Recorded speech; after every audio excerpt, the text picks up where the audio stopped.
What's up guys, James here from Reflect the Screen, and I know what you're thinking. They didn't even qualify for the World Cup. But it's World Cup Sunday, and I'm super excited. I saw a film recently, and it's so different. It's really different. Sorry to Bother You is an amazing piece of art, and also it's kind of so odd that it's almost too big for its own head sometimes. But this is Boots Riley's first film as a director and first film as a writer, so listen, the guy definitely has set a wonderful foundation for himself. But let's dive into the story. Cassius Green is played by Lakeith Stanfield, who finally found a job in telemarketing after struggling financially. Cassius lives out of his uncle's garage, who's played by Terry Crews, and he owes his uncle a ton of money. I think it's like 4 months worth of rent. Now, Cassius is also in love with his girlfriend, Detroit, who's played by the wonderful Tessa Thompson, and she also has a similar dead-end job as a sign twirler. Now, Regal View Telemarketing vowed to Cassius that he would be promoted if he sells enough product, the power caller role.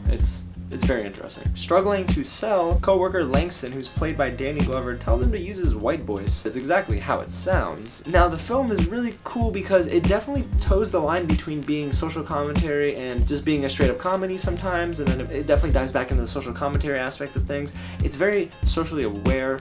There's definitely a lot of play on racial undertones in this movie. So the film is not shying away from the black and white issue in Oakland where the film takes place. But not only Oakland, it's pretty much all over the United States. I mean, Lakeith Stanfield's character is definitely oppressed by society, and it stinks because he's trying to do more with what he's been given, but the opportunities just aren't there. Now, Lakeith's acting in this movie is really something special. The kid has chops. I mean, he's super young, looks a little bit older than his age, but the kid is great. I mean, the movie, let me put it this way, Boots Riley wrote the script out very specific for each character, so each character was able to express themselves fully. They had full arcs, and I felt great about each character's performance. The only thing I sometimes was a little lost between were the, I guess the film diving into the bigger elements that were a little bit too abstract, and I almost thought, okay, I mean, it's unique, but for the wrong reasons in these moments. I'm trying so hard not to spoil anything, but thematically, the movie is bouncing between 3 different themes. It's definitely a darker comedy, it's also a drama in moments, and it's also a sci-fi movie? You'll have to see it to believe it, honestly. Now, my favorite performance, hands down, is Tessa Thompson's performance as Detroit. Let me tell you something. Tessa Thompson's role as Detroit is definitely, I would say, up there with the best performances of this year, and I mean, we still have the half of the year to go, but she's wonderful in this movie. There were a lot of surprise cameos in this film, and I don't want to spoil anything, but you know, some characters, I didn't expect them to be in this movie at all, and I didn't watch a lot of the trailers leading up to this film, but let me tell you, some things that took me by surprise were the reason why I actually enjoyed this movie as much as I did. There were a ton of socially aware moments that made me feel a little uncomfortable, and there's definitely one moment in particular that made me cringe, and I thought to myself, boy, I'm so uncomfortable right now. There's a TV show that they watch.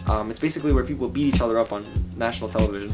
I mean, first of all, the concept is crazy. I don't think it would ever happen, but here we are. Lakeith Stanfield sitting next to Danny Glover at a bar, and they're watching this show. And the thing is, Danny Glover's character, Langston, says 150 million people watch this show. And Lakeith Stanfield's character is totally out of his element. Cassius is thinking to himself, I can't stand to see people subject themselves to this nonsense. The camera pans back over to the TV at the bar, and there's someone getting beat up in the face. Now, that someone is not just a someone, it's a man beating a woman in the face, and her nose is bleeding and everything, and I was so uncomfortable. But here's the thing. People, for some reason, love to watch those sort of things unfold. Look at players like Ray Rice. He got his second chance at playing football, and he's caught on video beating up his girlfriend in the elevator. Boy, but here's the thing. Unfortunately, violence sells, and that's what Boots Riley's trying to get at. Listen, if you're uncomfortable listening to me try to explain that, just imagine being in my shoes during the screening. Now, there are some negatives to this movie. While I think it's really good, I don't think it's a great film, and what prevented it from being up in the elite tier of movies for this year is the simple fact that the concept of the film sometimes is too big for its own head. Yeah, it's probably the most unique movie I've seen in the last 5 years, easily. I mean, I haven't seen a movie this unique in a while, but the thing is, sometimes being unique doesn't always work for this movie, and sorry to bother you, there are many moments where I thought, yeah, why why are we going in this direction with this film? It's dragging out little sequences that I didn't feel like were necessary for the overall plot of the movie. Every scene in a great film has meaning. Every scene in Sorry to Bother You didn't always have meaning. It just felt kind of dragged out. And I felt, especially in the second half of the movie, maybe this film's starting to feel a little bit too long. I mean, the runtime officially is 1 hour and 45 minutes, but at the end of the movie, I felt like I was in that theater for like 2.5 hours. In the first half of the film, this is definitely a darker comedy, and I was laughing in many moments, if not only because of the sheer humor of the punchlines, it's because of how uncomfortable it was for the theater. I just was laughing it out. But the thing is, a lot of the jokes also didn't hit, and when the jokes didn't hit, there was no half chuckle or, oh, I see what they're going for there. It was more of just, okay.